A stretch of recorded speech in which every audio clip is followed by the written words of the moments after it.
YouTubers, Fortune Cookie 45 LC coming to you from the Hot Lead Zone, and today's topic is how do we keep leading down when we're shooting lead bullets like these Remington swedged 158 grain semi-wad cutters.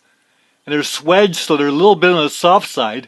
They mic at 0.358 inches, so they're the right diameter, but we get leading with these. Well, how do we keep that down? The powder charge of this, in case you're wondering, is 3.5 grains of red dot powder. So these are standard velocity loads, somewhere around 825 feet per second.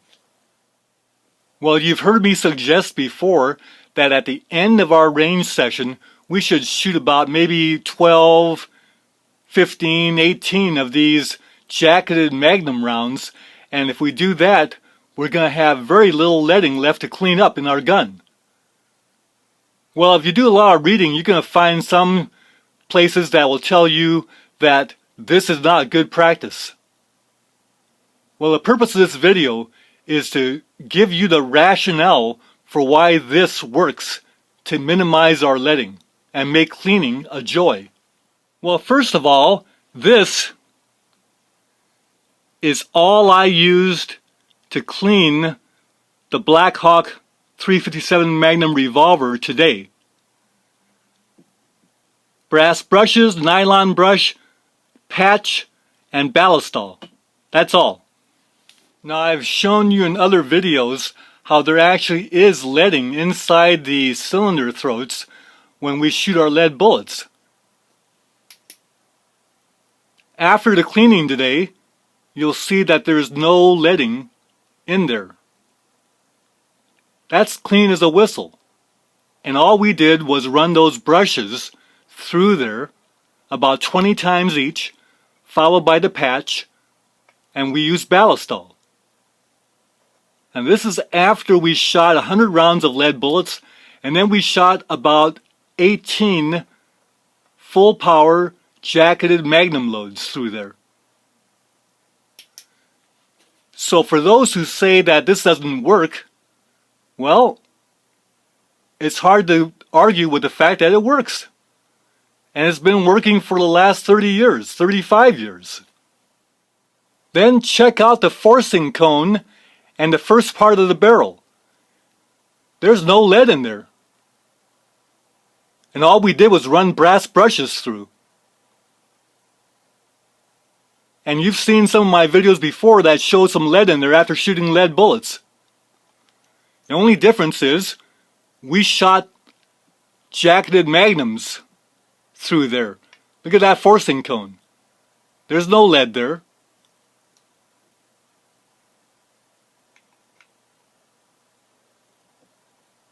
There's no lead in the forcing cone. The jacketed Magnums seem to have worked. Well, why does that work? Let's go over that. So you see, the round goes into the chamber,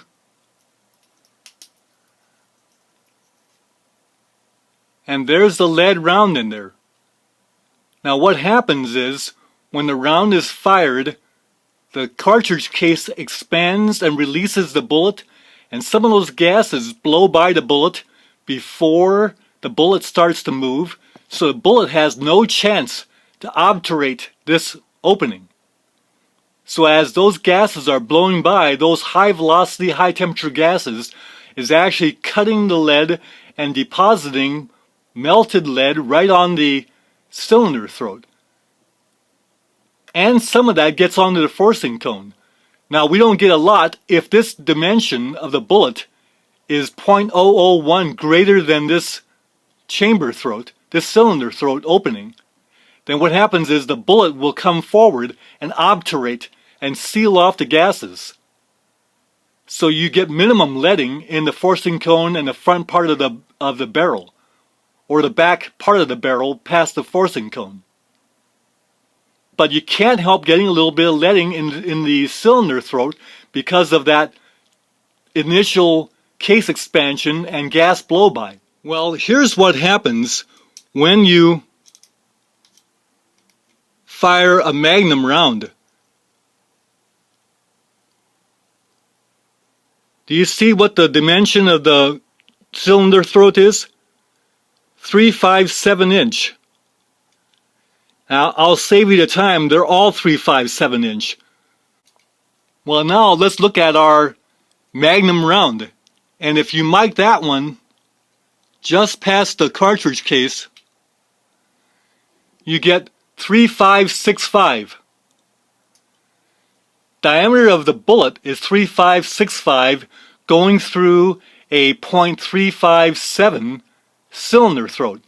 Now this is poison for a lead bullet because you're going to get all kinds of gas blow by even while the bullet's trying to go through the front of the cylinder. All that gas blow by is putting all that lead into the forcing cone and barrel. But on a Magnum round, there's no problem with that because the gas cutting doesn't have any lead to cut. But here's what happens. Because this is 3565 and the cylinder throat is 357, which is larger, then you get lots of gas blowing by.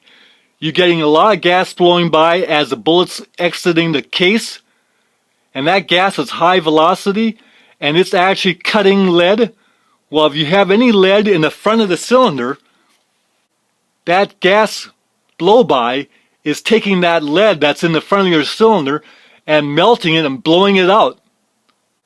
And as that bullet is exiting here, those gases are still blowing by at high velocity, and any lead in the forcing cone in the front part of the cylinder also gets blown out. Or it gets melted to a bit. And then you have this bullet obturating behind that, and that's flushing out that lead that's melting in there.